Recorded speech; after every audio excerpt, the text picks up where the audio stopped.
Alhamdulillah hamdan katsiran thayyiban mubarakan fi kama yuhibbu rabbuna wa yarda. Asyhadu an la ilaha illallah wahdahu la syarika lah wa asyhadu anna Muhammadan abduhu wa rasuluh. Ya ayyuhalladzina amanu taqullaha haqqa tuqatih wa la tamutunna illa wa antum muslimun. Allahumma shalli wa sallim ala nabiyyina Muhammad. Anak-anak sekalian, alhamdulillah pagi ini antum semua diberi kesehatan, insyaallah, dan juga keberkahan. Pagi yang penuh berkah juga para asatidzah. Semoga Allah selalu menolong kita dalam menuntut ilmu, ya. Wa idza azamta fatawakkal 'ala Allah. Kalau kita sudah berazam menuntut ilmu, bertawakal kepada Allah. Nanti Allah akan mudahkan segala urusan kita. Kalau kita perlu pertolongan, minta tolong kepada Allah. Fasta'in billah wa la tajzaz. Kalau kita merasa perlu pertolongan, yang utama kita minta tolong adalah Allah. Setelah itu jangan malas. Ya, faktor pertama dari diri kita. Fa idza azamta fatawakkal 'ala Allah. Dari diri kita bertawakal, bukan mengandalkan diri kita, kehebatan kita, IQ kita, cerdasan kita. Itu enggak ada apa-apanya. Serahkan semua pada Allah. Syekh Abdul Razak menjelaskan dalam syarah hadis, ya, salah satu syarah hadis, jangan sekali-sekali menyerahkan diri kita kepada diri kita sekejap sekedap mata pun, karena kita akan hancur, karena kita tidak tahu apa yang baik untuk kita. Jangan merasa, kalau bahasa anak-anak sekarang, sotoy. Jangan sotoy. Tahu sotoy? Sok tahu, sok hebat, sok keren. Menuntut ilmu harus tawadhu, yang tahu kiat-kiat. Dia hanya mengandalkan pada Allah, walaupun dia cerdas. Apalagi sudah tidak cerdas. Tapi kamu cerdas semua, alhamdulillah. Syukur atas nikmat ini. Kedua, wasta'in billah. Kita ini lemah. Ya, tanpa pertolongan Allah dalam menuntut ilmu, dalam berbuat kebaikan, dalam beribadah, ya, kita ini sangat-sangat lemah.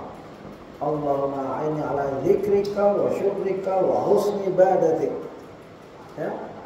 Kita doa tadi kan sama-sama. Allahumma a'inni. Itu minta pertolongan. Wahai Allah, tolonglah aku. Ala dzikrika, untuk mengingat Engkau ya Allah, untuk berzikir pada Engkau. As-salat az-zikir, Al-Quran az-zikir. As-salat kini salat az-zikir. Jangan ngantuk ya, yang ngantuk langsung diri. Gak usah disuruh, diri aja langsung. Apa-apa, bukan hukuman itu. Agar bermanfaat hidup kamu di sini. Yang belakang terutama. As-salat, ya, az-zikir. Aqimu salat az-zikir. Al-Quran az-zikir. Inna nahnu nazzalna dzikra wa inna lahu lahafizun. Nasihat, tausiah, zikir juga. Zikir ya zikir, ba'da salat, zikir sabah, ya, wal masa, itu zikir. Ya, wasta'in billah. Tauhid Allah. Talabul ilmi seperti ini zikir. Begitu. Wa syukri wa husni ibadatik.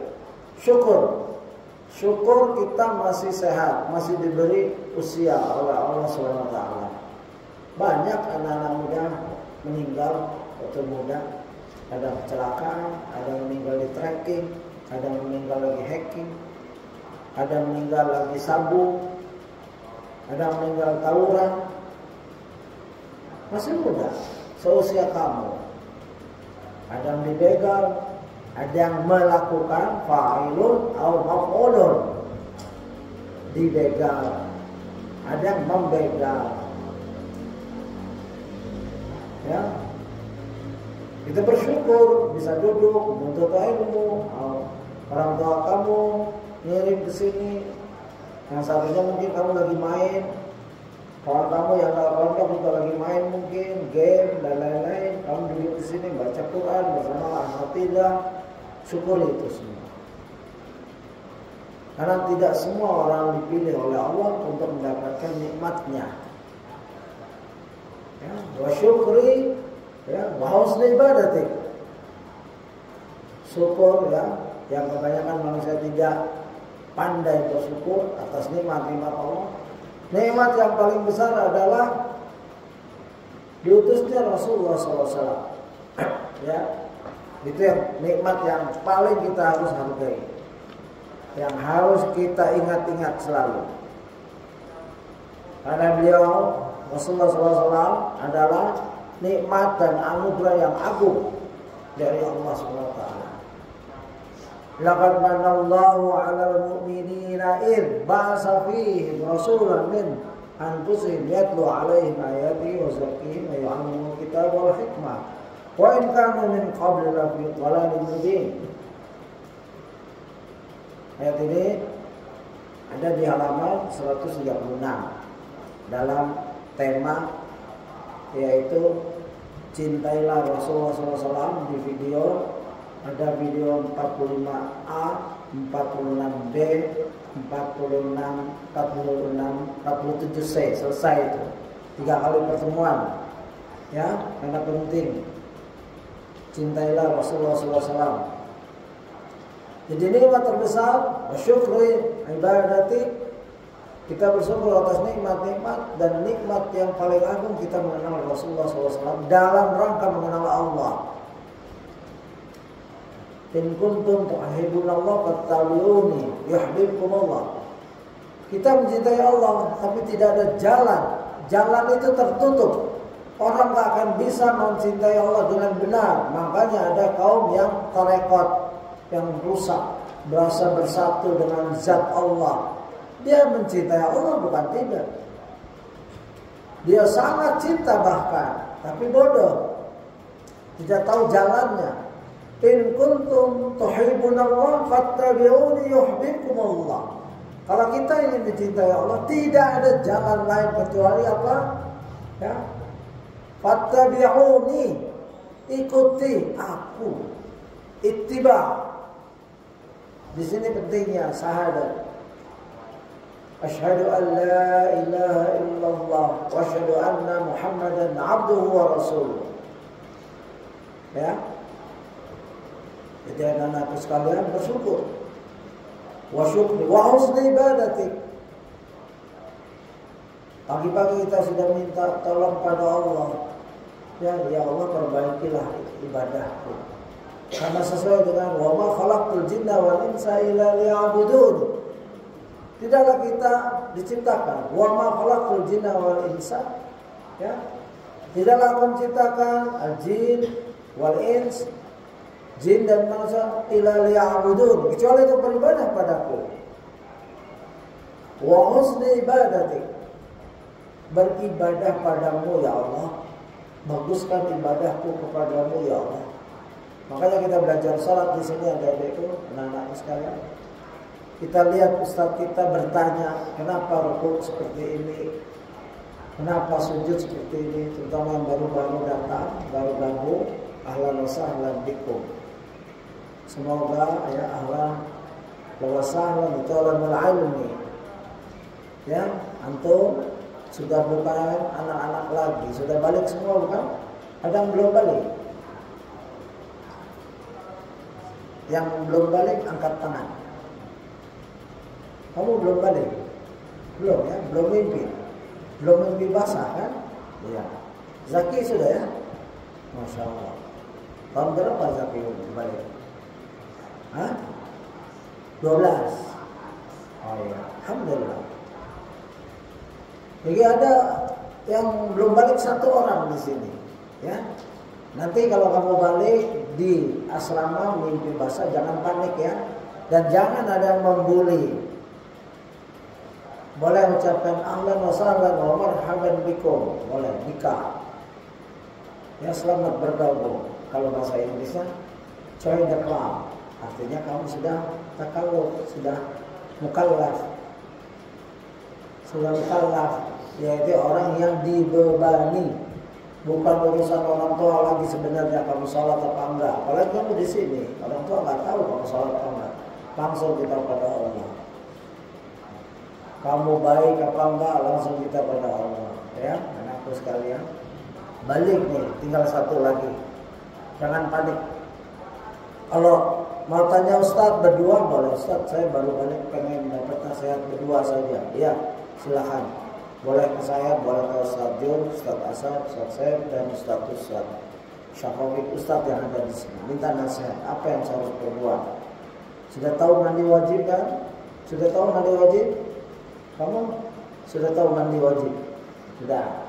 Ya, sudah ada ilmunya. Ada ilmu qabla qaul wal amal. Sebelum balik belajar mandi wajib. Bagaimana mandi wajib? Ya, kita wudu. Setelah baca bismillah wudu. Kalau dalam, ya habis wudu siram kanan, siram kiri, selesai 2 kali. Begitu. Nah inilah nikmat yang paling agung adalah diutusnya Rasulullah rahmatan lil alamin. Dan materi ini adalah materi yang terakhir dari rangkaian 4 rangkaian bagaimana poin-poin penting dalam mempelajari sirah Nabi. Ya, Al-Ustaz Dr. Firanda Anjirja menyusun poin-poin penting dalam mempelajari sirah Nabawiyah. 1. Ya, Al-Quran dan As-Sunnah merupakan sumber utama syariat Islam. Coba lihat di halaman 141. Ada lingkaran. Ya. 2. Cintailah Rasulullah SAW. Halaman 141. 3. Kenalilah Nabi Muhammad dengan benar. Ya.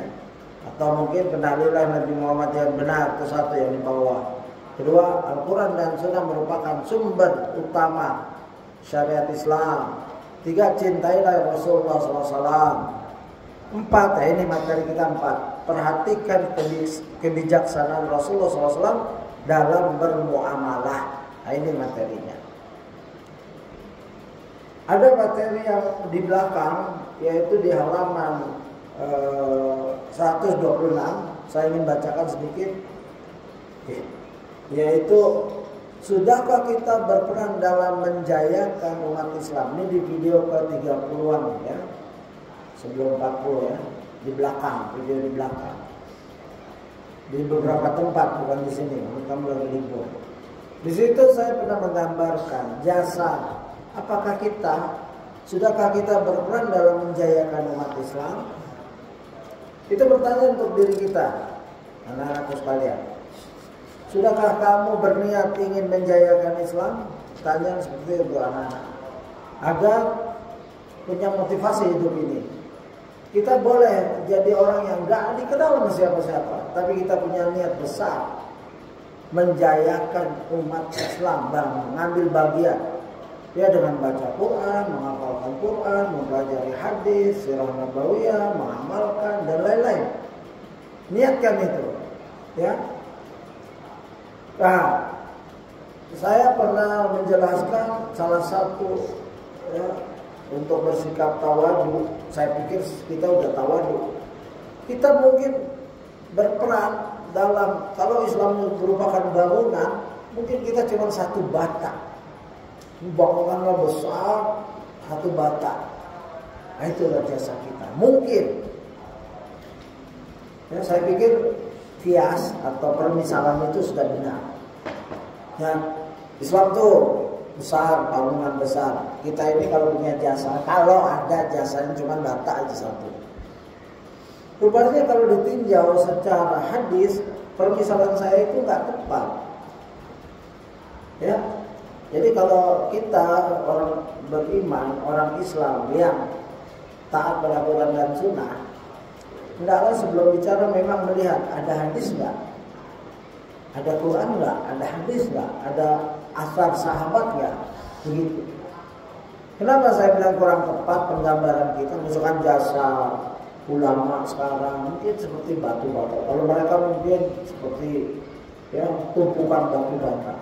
Kalau kita mungkin batu bata di bangunan Islam untuk berperan menjayakan Islam. Rupanya apa? Ada satu hadis di sini sudah lama. Ya. Di sini sudah lama saya baca, saya lihat, tapi baru saya punya waktu ya mengulang merojaah, yaitu an Abi Hurairah radhiyallahu anhu anna Rasulullah sallallahu alaihi wasallam qala inna mazali wa mazalul anbiya'i min qabli ka mazali rajulin bana baitan fa ahsanahu ya wa ajmalah. Hadis ini dari Abu Hurairah. Hadis ini ada di Bukhari, ya, yaitu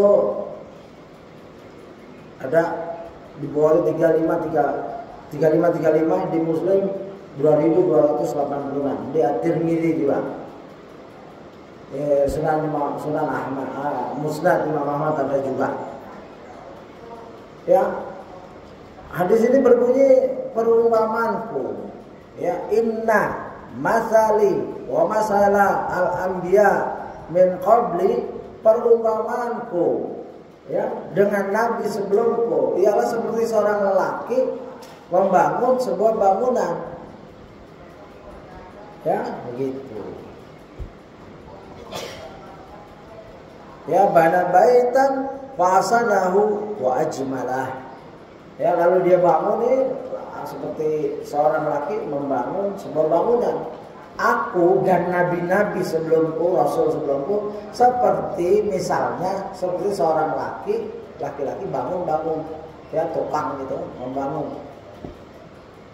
Kemudian dia memperindah, biasa namanya kalau di teknik touching itu merapikan. Misalkan udah rapi nih, ngecat jendela, itu touching itu bahasa Inggris, nyentuh, maksudnya memperindah, ya, begitu, dan mempercantik. Ahsan, ya, wajmalah, doa, fa ahsanahu, ya, ahsanahu wa ajmalahu. Bangunan itu indah, ahsan mungkin komplit, ya, jendela ada semua.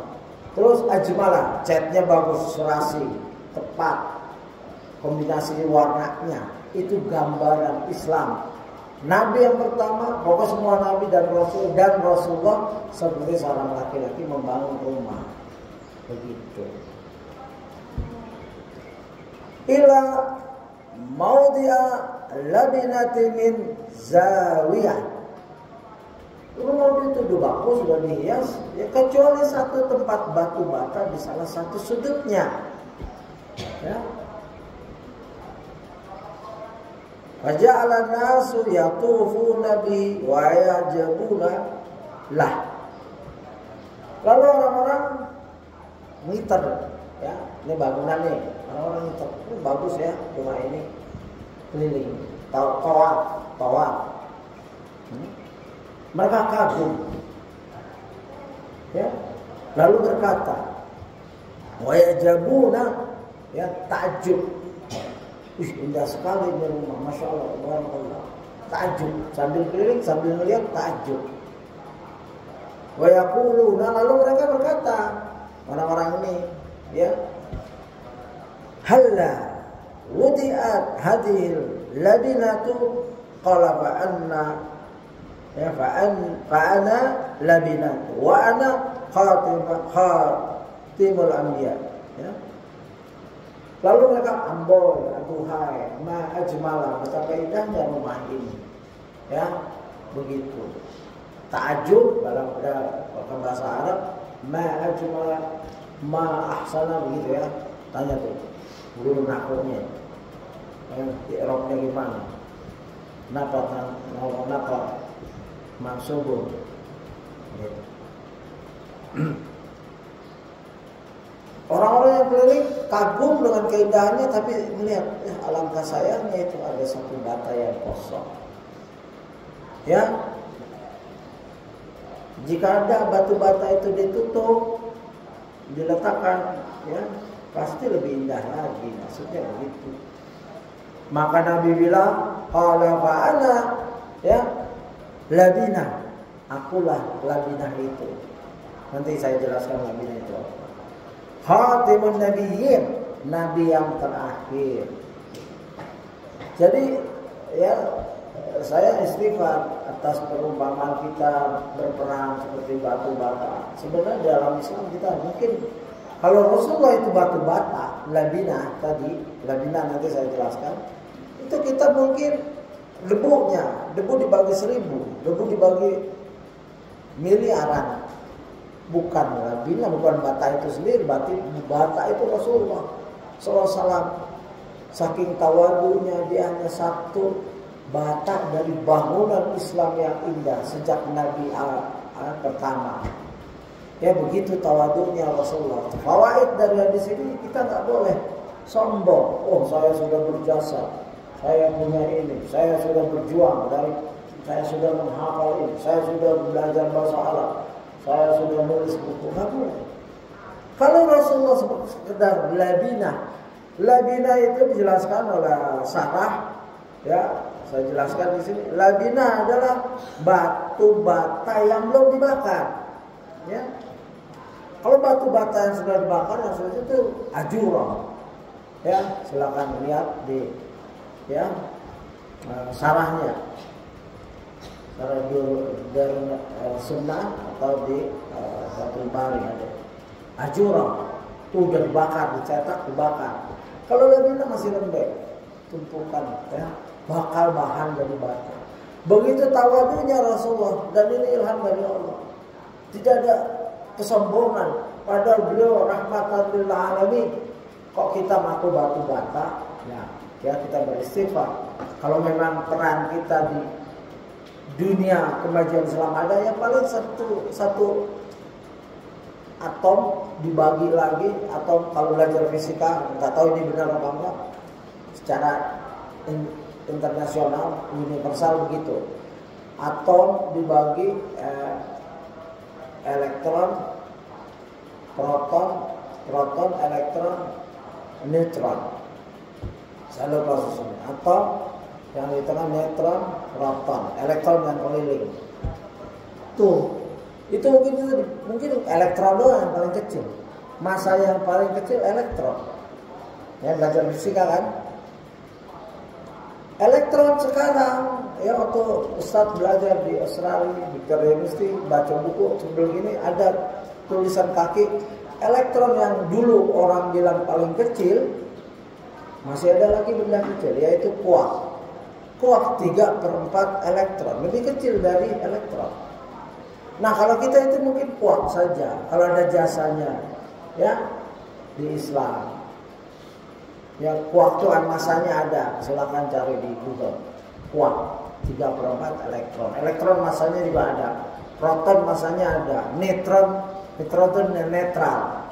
Proton positif, elektron negatif. Begitu. Jadi siapa kita ini? Lah apalagi orang yang nggak memikirkan menjayakan Islam. Ada orang yang ingin menjayakan Islam tapi salah. Ustadz dari muda ingin menjayakan Islam, makanya masuk JI dan lain-lain untuk Islam tegak di Indonesia ini. Salah, ya, sesat, khawarij. Na'udzubillah min dzalik. Hati-hati. Ada niat yang baik tapi yang benar. Jangan buang-buang waktu di firqah yang sesat, akhirnya tua nggak bisa apa-apa. Padahal diterima di Libya, diterima di Saudi, di Ummul Qura, di Mekah, tapi karena pimpinan nggak mengizinkan, berantakan. Ada yang sudah masuk seperti saudara Ustaz Abdurrahman Ayub, rahimahullah, sudah 2 tahun di Libya, disuruh keluar berangkat ke Arfah. Jadi nggak mau mendahulukan ilmu. Saya sudah diterima di Libya, suruh berangkat ke Australia. Sedih. Akhirnya itu seperti ini, padahal usah diterima. Yang menerima langsung Dokter Khalil Ambada. Masuk, antum mau kuliah? Saya lagi kuliah mesin, enggak usah, masuk juga.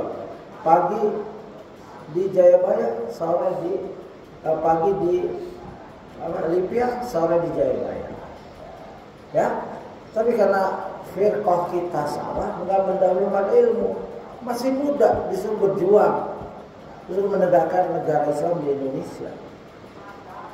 Karena apa? Karena ingin mengambil bagian. Bahkan di antara kita, saya nggak akan nikah, saya mau berjuang sampai mati, sampai syahid. Bagus itu, tapi tidak benar.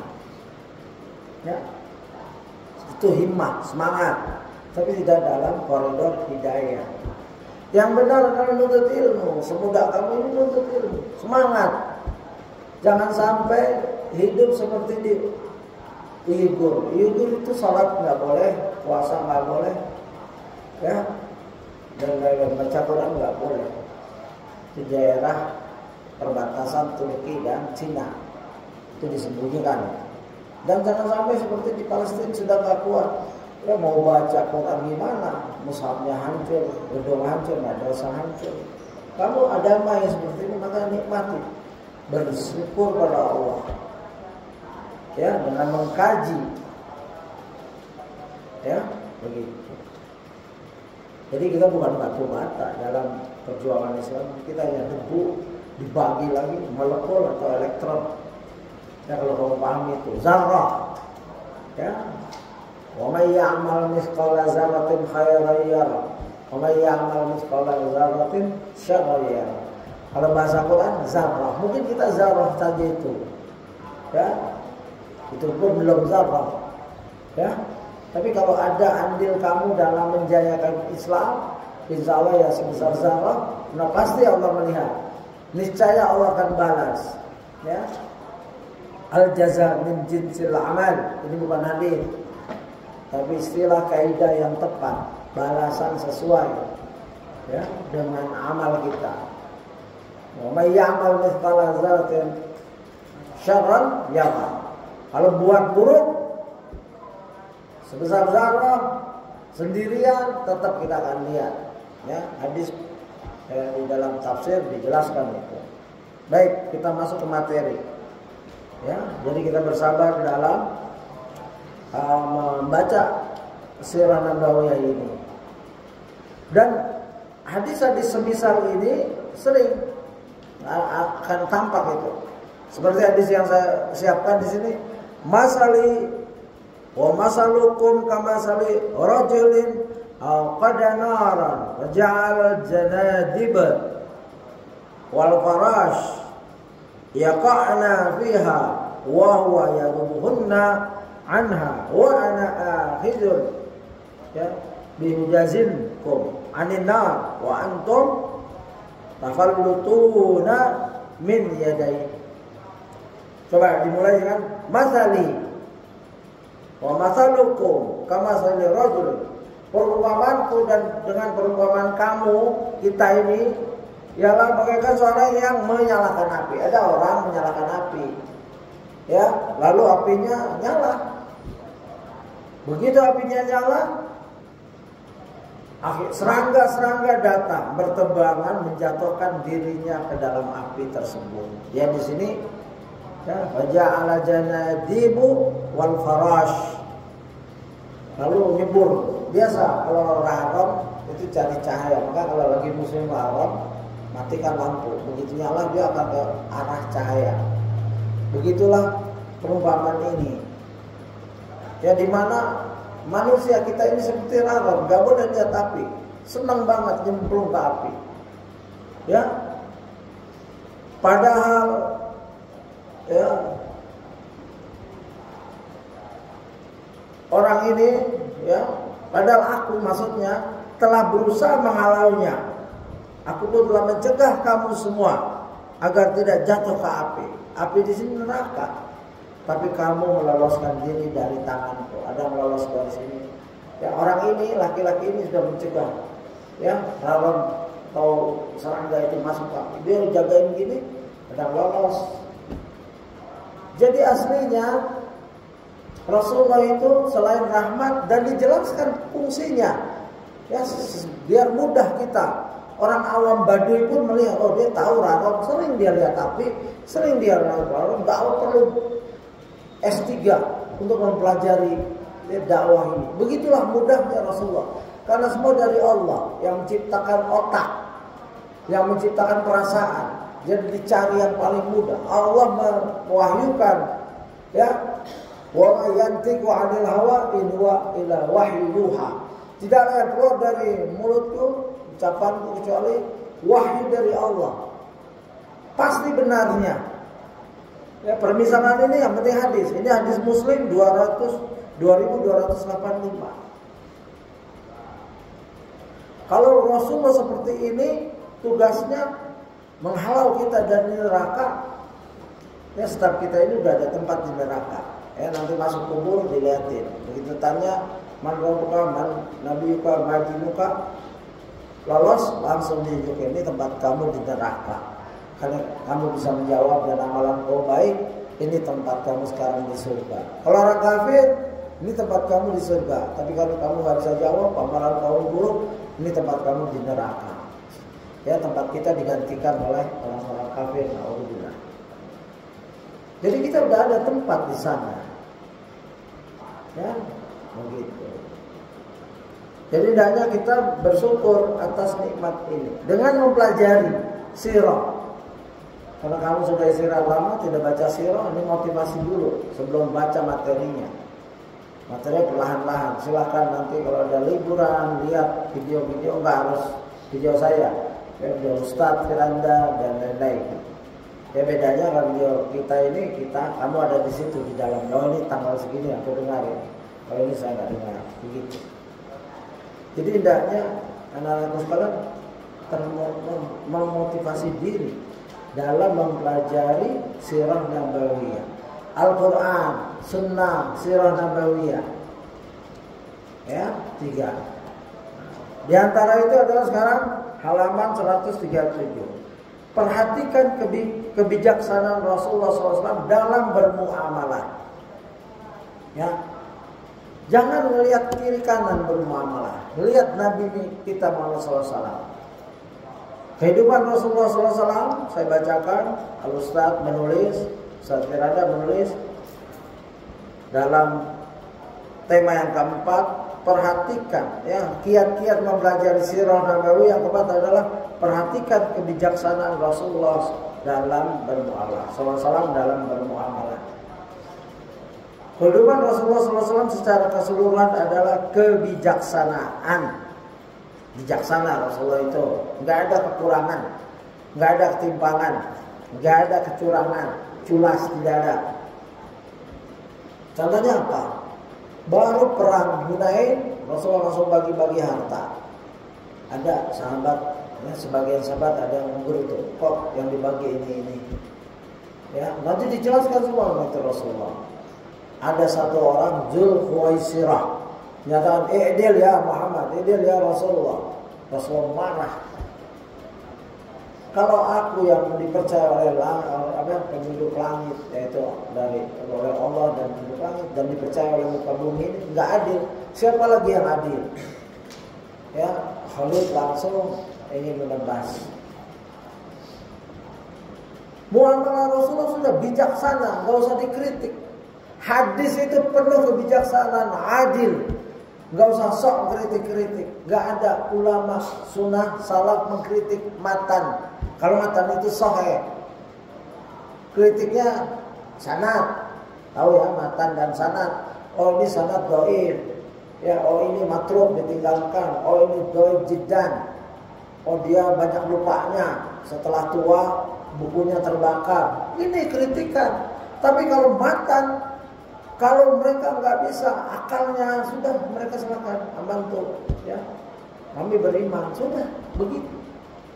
Ini Zulkhuwaisirah, tokoh Khawarij, ya, nanti akan lahir dari orang ini turunan Khawarij.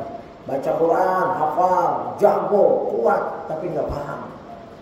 Pahamnya bertentangan. Baca hadis juga begitu, apalagi hadis. Ya, ini Khawarij, hati-hati.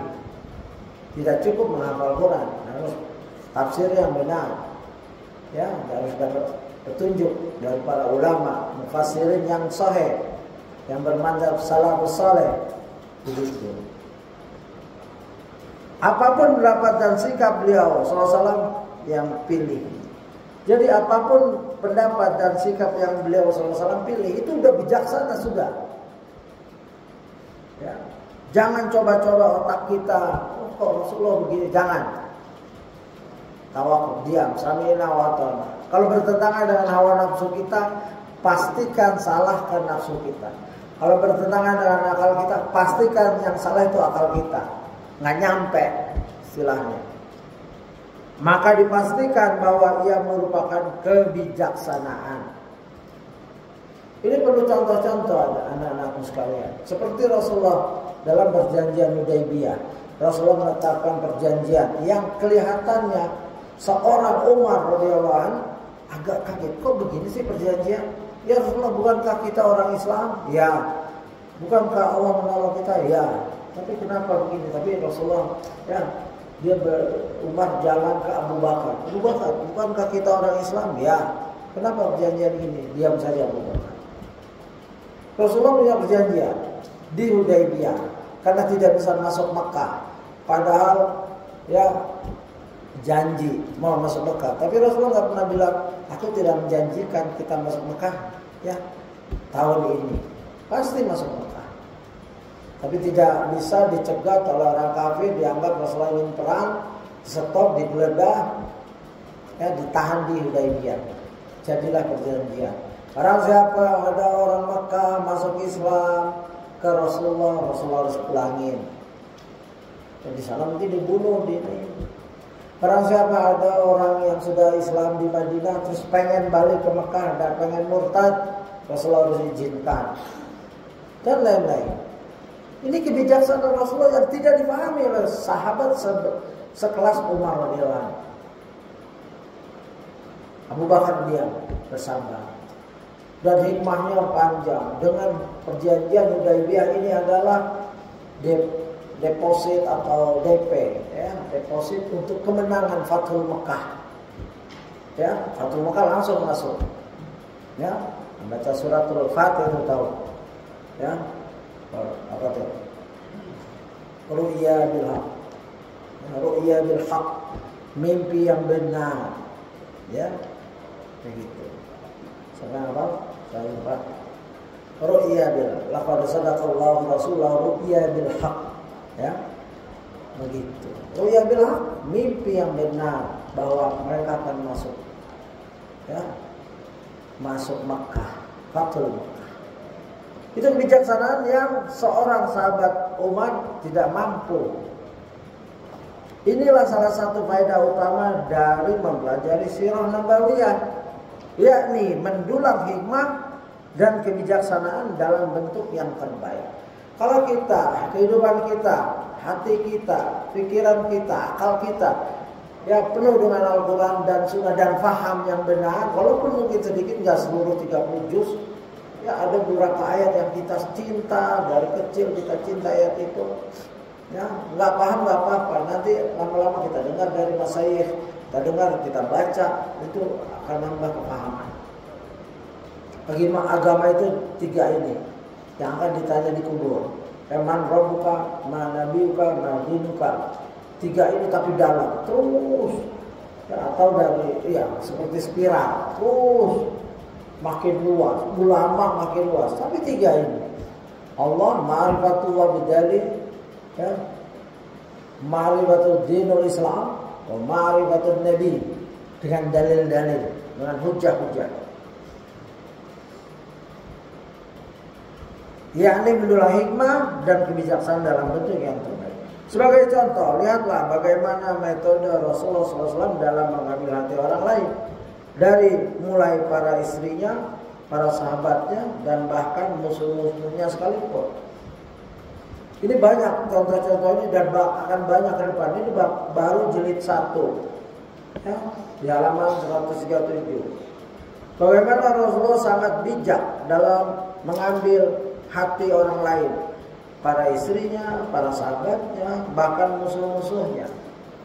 Dan tidak ada orang sehebat Rasulullah di muka bumi ini. Ya, mau siapapun.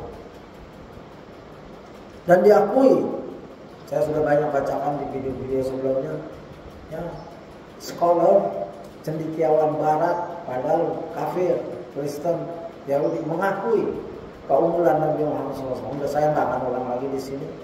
Ada Bernard Shaw, ada Annie Bennett, Annie itu, ada Gibson, itu tokoh-tokoh Barat.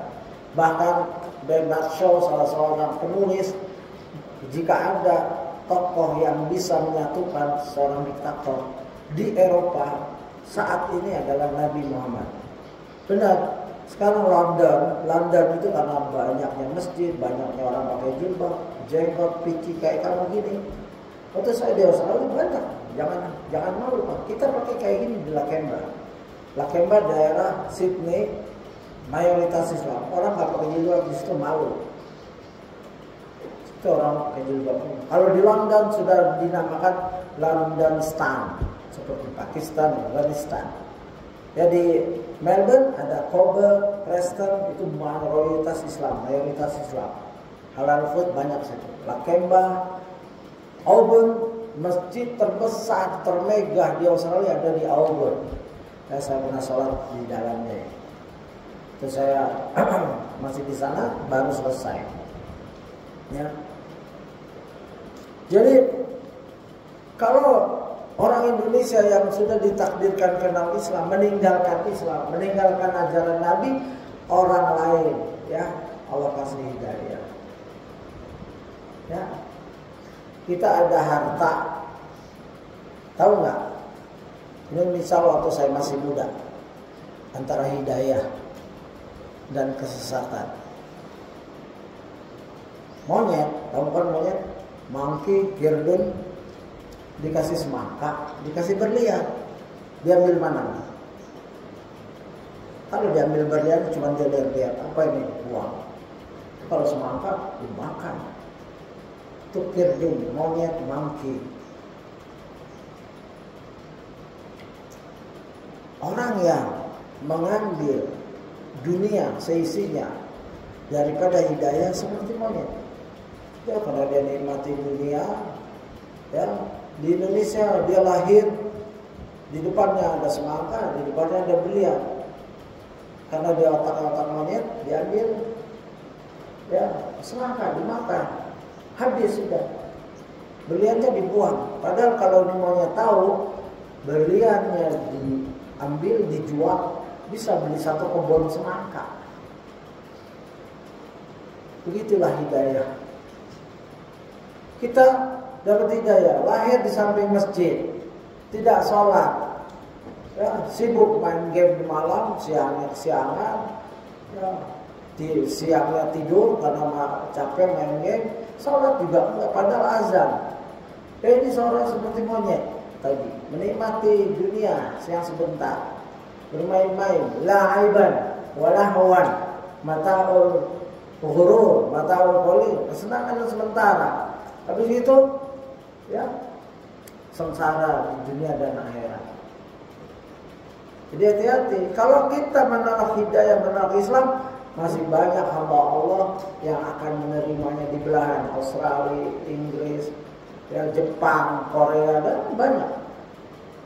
Ya, padahal mereka masih belum kenal Islam aja nggak kenal.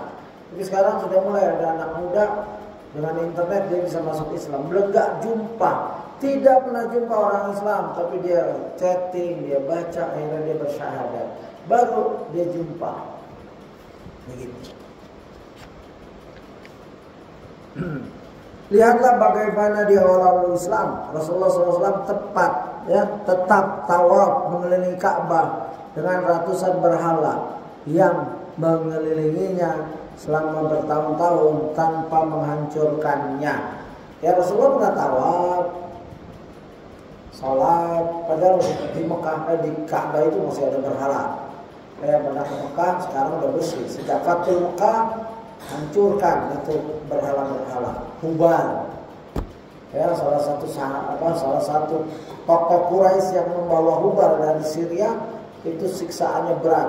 Ya, dia seperti orang menggiling, ya seperti hewan menggiling gandum, ya kan ada tuh giling gandum keliling, tapi itu ususnya yang itu selesai terbuai. Ya, tokohnya siapa itu? Ya, ada seorang tokoh Quraisy. Ya, begitu. Itu siksaan karena dia yang membawa kemusyrikan pertama, membawa berhala ke Baitullah. Rasulullah tawaf, sholat, padahal masih ada Hubal dan ratusan berhala. Rasulullah nggak menghancurkan karena masih lemah, sendirian. Baru 2 orang 3 orang masuk Islam, nggak mungkin ada gerakan fisik. Ya. Sementara pada momen pembebasan kota Mekah, Fathul Mekah, beliau tidak menyisakan satu berhala pun di Jazirah Arab. Bukan di Ka'bah saja bersih, seluruh Jazirah Arab tidak ada berhala. Ya, Rasulullah mengutus Ali, mengutus Khalid bin Walid untuk menghancurkan. Ya, jadi ada timingnya. Kalau kita lemah, kita bersabar. Begitu. Wakilnya, kondisional. Bahkan tidak ada satupun di Jazirah Arab. Beliau hancurkan seluruhnya. Perhatikanlah perbedaan sikap yang dibangun di atas kebijaksanaan yang sempurna ini. Lihatlah bagaimana tingginya kecerdasan beliau SAW dalam bersikap sesuai dengan situasi yang ada, yaitu wakil. Seorang dai, nanti adik-adik, anak-anakku sekalian jadi seorang dai, nanti menjadi balik ke kampung, ya harus lihat wakilnya. Jangan main gegabah, wah ini syirik, jangan. Lihat, duduk tenang. Kalau nggak dapat murid, belajar buat diri sendiri. Ya, ibda binafsik, mulai dari diri sendiri. Kalau bisa, ya, akrabin, orang-orang dekat, ayah, ibu, dakwahkan. Baru kakak, adik, sibling, ya. Baru paman dan lain-lain. Kalau tetangga mau ngaji, alhamdulillah. Kalau nggak, yang bersalah. Begitu mengamalkan ilmu. Ya, jangan langsung gegabah, nggak boleh gegabah. Lihat Rasulullah, betapa sabarnya Rasulullah sujud depannya ada berhala, tawaf depan kelilingnya ada Ka'bah, masuk ke dalam, bahkan itu Ka'bah itu ada porno-porno itu, ya, patung-patungnya. Nanti suatu saat kita akan jumpa di beberapa kajian. Lihatlah bagaimana selama fase dakwah di Mekah, selama 13 tahun bendera-bendera perzinahan masih berkibar di rumah-rumah para pezina tanpa sama sekali Rasulullah SAW merusak atau mengusik perzinahan yang mereka lakukan. Ingat, zaman Rasulullah diutus, perzinahan itu jika orang ingin berzina wanita, dia pasang bendera. Ya, ini tempat yang boleh dikunjungi. Di rumahnya ada bendera, ya. Makanya dibilang bendera perzinahan. Nggak tahu warnanya, ya. Nanti kita bahas. Jadi kalau perempuan itu penzina bisa dikunjungi, ada bendera dan banyak pengunjungnya. Dan bangsa yang paling penzina adalah Persia. Persia itu berzina, ya. Tafsir surat Al-Ukhdud, Asbabul Al-Buruj, ya, Qutila Ashabul Ukhdud. Situ ada tafsir Ibnu Katsir, Sa'di. Ibnu Katsir menjelaskan. Dan ada, ya, Ustaz Firanda membawa kisah-kisah beberapa Asbabul Nuzul atau kisah-kisah. Di antaranya Raja Persia yang mabok, berat mabok, lalu dia menzinai adiknya. Lalu bingung dia setelah sadar. Lalu adiknya, wanitanya bilang, ya sudah, kamu putuskan hukum bahwa boleh nikah laki, adik, kakak, boleh. Beritakan gitu, pendeta-pendeta Persia, tokoh agama protes, dibunuh semua. Dibuka parit yang berontak atas keputusan bolehnya nikah antara abang dan adik wanita masuk nikah. Ini salah satu. Ya. Dan agama Syiah itu mewarisi Persia, makanya ada mut'ah. Mut'ah seorang bisa kawin kontrak sejam 2 jam, bayar mahal, selesai. Ya, begitu. Dan banyak itu. Ada tulisan, ya, dan banyak buku-buku, bahkan ajaran Syiah. Malaikat turun, malaikat bersama tetesan air yang orang habis mut'ah. Berkahnya itu, tetesannya. Mut'ah itu jihadnya wanita. Ya, jadi hati-hati. Rapat mukanya, pakai niqab. Tapi jahat sekali. Dan ada kedapatan di Indonesia ini ajaran-ajaran di mana wanita rapat, penyakitnya penyakit sifilis, penyakit yang kotor. Ya karena gonta-ganti pasangan, sehari, 2 hari, sejam, 3 jam. Hati-hati adik-adik, hati-hati. Ini fitnah syubhat dan syahwat. Di Australia mulai ada. Kenapa? Ustaz Firanda menjelaskan dalam Aqidah Wasithiyah, syarah Aqidah Wasithiyah, kebanyakan orang kelompok Ustaz Nidal juga menjelaskan, kebanyakan tokoh-tokoh agama untuk mendapatkan pengikut, dia cuma menyimpang sedikit. Satu, misalkan ada yang ngaku nabi, dipercaya di Indonesia ini. Kenapa? Ya sholatnya cuma 3 kali. Ada saya, kalau kamu aku nabi, kamu sholat cuma sekali aja, 2 kali. Dosa zina cuma bayar. Ya begitu. Makanya banyak pengikut. Nabi palsu ada yang ikutin. Bukan tidak ada. Karena ada nikmat di situ. Oh, kalau nabi ini enak nih, sholat cuma 3 kali. Boleh berzina ini. Zina jadi ketaatan dikurangi, kemaksiatan disebar. Syiah begitu. Ya. Ketaatan dikurangi. Oh, kita nggak perlu taat sama Nabi Muhammad. Yang paling utama itu Ali. Ya, kita nggak perlu taat sama Abu Bakar. Kalau mau coba lihat hadis-hadis banyak sekali ya. Itu. Kalau kita taat pada Abu Bakar, Rasulullah, Abu Bakar, Umar, hadis-hadisnya banyak itu. Hancur mereka itu. Nah, kadang-kadang hadis dari 12 imam. Yang terakhir Muhammad Al-Baqir Al-Muntazar. Padahal itu nggak pernah eksis karena imam ke-11 nggak punya anak, mandul. Itu tunggu di goa. Jadi begitu. Ini perzinahan, bendera-bendera dipasang. Ya, Rasulullah diangkat karena memang masih lemah. Ya. Tanpa sama sekali Rasulullah merusak atau mengusik perzinahan yang mereka lakukan. Akan tetapi pada momen lainnya Rasulullah SAW dengan tegas menegakkan hukum had, ya, hukum rajam dan lain-lain bagi para pelaku zina. Hukum itu nihai, sudah selesai. Nggak boleh kita berpikir, oh kan daerah sini kita masih boleh nih perzinahan. Tidak boleh seperti itu. Karena sudah jelas haramnya, dilarangnya. Lihatlah bagaimana pada momen tertentu Rasulullah SAW berdamai dengan kaum Yahudi. Namun pada situasi lainnya beliau SAW memerangi, mengusir, menawan, bahkan mengeksekusi mereka. Rasulullah pernah minjam beras, gandum, ya, kadai, baju besinya ke Yahudi, bermuamalah, hidup berdampingan. Tapi di satu sisi memerangi setelah mereka mengkhianati. Ya, Khaybar dihancurkan, bentengnya diambil, tebang, ya, pohon-pohon kurmanya. Padahal itu kurma terbagus. Lihatlah bagaimana kebijaksanaan Rasulullah SAW dalam berdakwah selama di Mekah. Bagaimana beliau SAW mampu menahan diri meskipun menyaksikan sekian sahabatnya disiksa habis-habisan. Bahkan ada di antara mereka yang sampai mati syahid.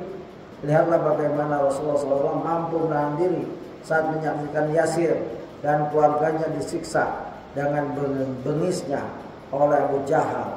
Beliau hanya berkata, "Sabran ala Yasir fa inna mau'idakumul jannah." Coba Rasulullah, ya, dalam keadaan lemah, tapi jiwanya tidak lemah. Jiwa seorang pemimpin pada saat rakyatnya ditindas, dia tetap tegar. Sabar, sabar ya Yasir. Ya, tempat kamu nanti di jannah.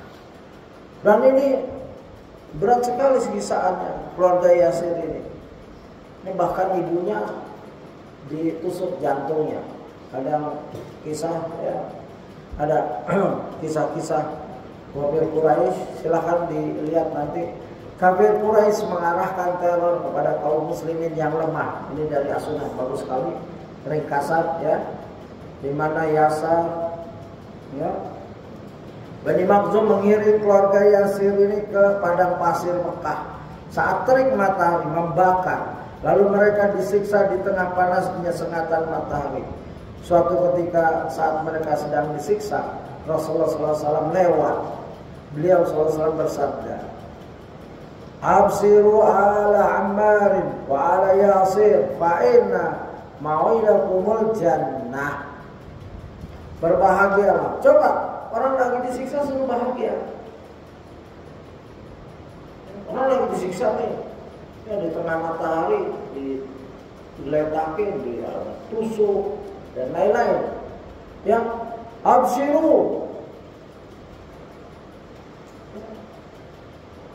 Ini bukan menghina, bukan meledek. Ini memberi kabar.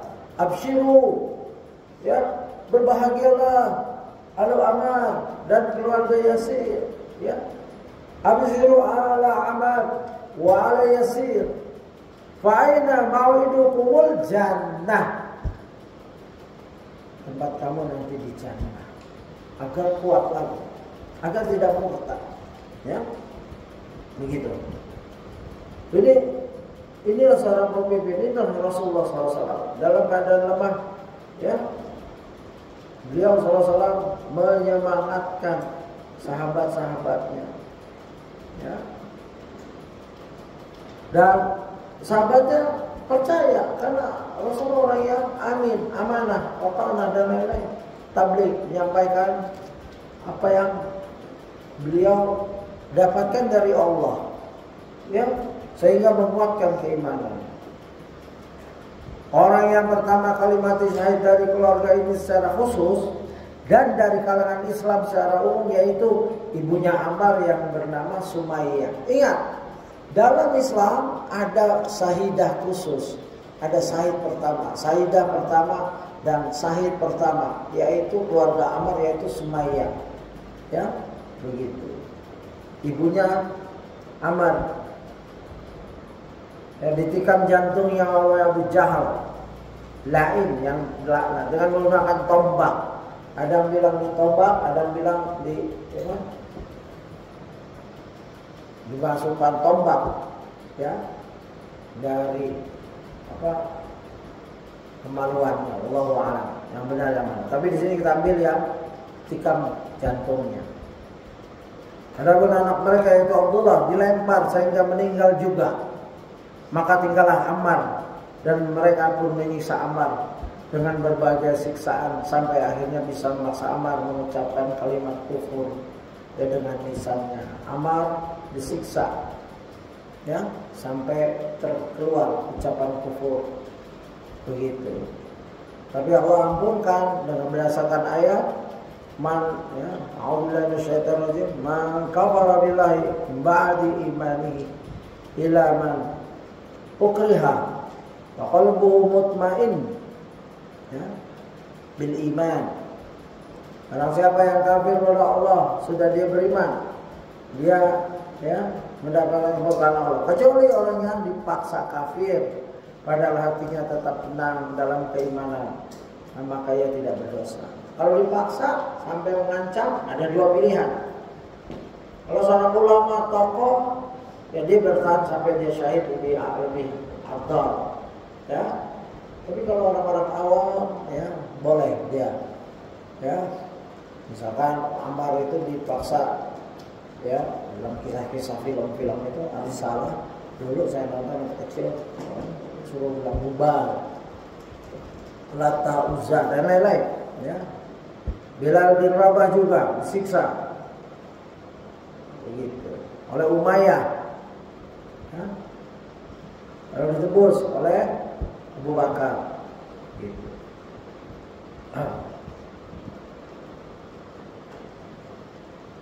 Dan ini Khabbab bin Arad juga, beliau di Teriska, ya, badannya dan lain-lain.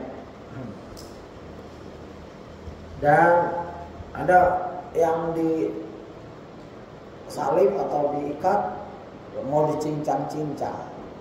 Ya, salah seorang sahabat seperti itu. Ya, lalu ditanya, mau nggak engkau ditebus? Engkau bawa Rasulullah, kami bebaskan kamu. Ya, sahabat ini bilang dengan teguhnya, aku tidak ridho, aku tidak akan menukar diriku dengan Rasulullah, walaupun hanya rambut Rasulullah. Coba bayangkan cintaan sahabat ini. Aku tidak ridho bagian Rasulullah itu gugur gara-gara aku. Ya, rambutnya saja atau bagian kecilnya saya nggak mau, apalagi dirinya ditukar dengan Rasulullah. Ya, inilah saat-saat dimana seperti ashabul ukhdud, ya, Rasulullah menghibur mereka, abshiru, tempat kamu dijaga, bersabar, bertahan, ya, begitu. Dan hendaklah kita juga begitu. Bertahan dalam beriman, bertahan belajar, sabar, nyatat, menghafal, berdiri di depan ustaz, mengulang hafalan, murojaah, bangun malam, sholat tepat waktu, wudu dingin-dingin, sabar. Enggak, siksaan kamu enggak seberat ini. Ya, di Uighur tuh sholat aja ditangkap, puasa ditangkap, ya, baca Quran ditangkap. Di Uzbekistan, kalau nggak salah di Azerbaijan atau Uzbekistan, itu punya mushaf, itu kejahatan yang besar pada saat itu. Ya, jadi anak-anakku sekalian adalah bersabar dalam menuntut ilmu. Ini sirah, ya, fase-fase. Kalau Rasulullah punya fase seperti itu, fase perjuangan dan fase merdeka. Kamu juga punya fase. Ikutin sirah Nabi. Oh, ini fase dimana aku harus, ya, belajar. Gunakan waktu, capek memang belajar. Ya, nggak bisa aku berleha-leha. Pulang di rumah jangan dihabisin waktunya untuk main game, lihat HP habis-habisan. Kadang nggak ada muslim, nggak ada ustaz, bukan begitu. Kamu disiplin, self disiplin, disiplin sendiri. Ya, walaupun waktu di rumah, oh ini seharusnya aku kalau di pondok lagi baca Quran nih, aku mau baca Quran ya 10 menit, 20 menit begitu. Karena fase itu kamu yang ngatur, nggak bisa ustaz nelponin terus. Udah baca Quran belum? Hafalan udah baca? Kamu harus dewasa, ya, mendidik dirimu sendiri, self disiplin, disiplin diri sendiri. Demikian kita sudah 1 jam. Boleh ada pertanyaan satu saja, silakan sebelum saya akhiri. Kajian kita 1 jam ya kurang lebih, ya, menurut ini 1 jam menurut ini. Kalau mulainya kapan ya? Ini 1 jam sudah 3 menit. Ada pertanyaan? Ada yang kurang jelas? Jadi adik-adik kita tutup di 138. Insyaallah ya, mungkin jumpa lagi sudah beda topiknya. Ya, silakan saat lain yang mau meneruskan, ya, untuk mengumpulkan. Tapi kalau ada yang bersabar lihat videonya pelan-pelan, silakan. Saya mohon maaf jika ada penjelasan yang tidak jelas dan mungkin salah. Ya, saya berlindung pada Allah, itu dari diri saya dan syaitan. Kebenaran dari Allah, semoga kita dimudahkan untuk mengamalkan dan menyimpannya dalam hati dan memperjuangkannya. Subhanallah wa bihamdika asyhadu an la ilaha illa anta astaghfiruka wa atubu ilaik. Assalamualaikum warahmatullahi wabarakatuh.